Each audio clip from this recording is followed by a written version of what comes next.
ইমা তুমি চোখে দেখতে পারো না?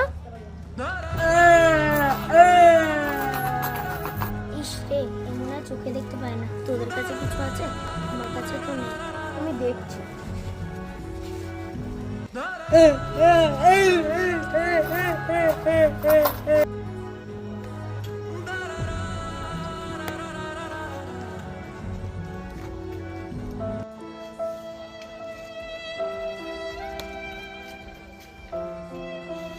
ওই তো 100 টাকার নোটটা আছে, তো দাও না, আমাকে খুঁজে করে দিচ্ছি আমি তোমাকে।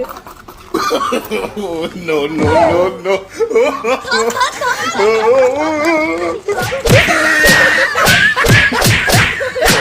আপনারা অনুগ্রহ করে রাস্তায় যে কোনো ভিখারিকে ভিক্ষা দেবেন না, তাহলে আমার মতো অবস্থা আপনাদের হবে। এরকমই আরো ফানি ভিডিও দেখতে লাইক এন্ড সাবস্ক্রাইব করুন।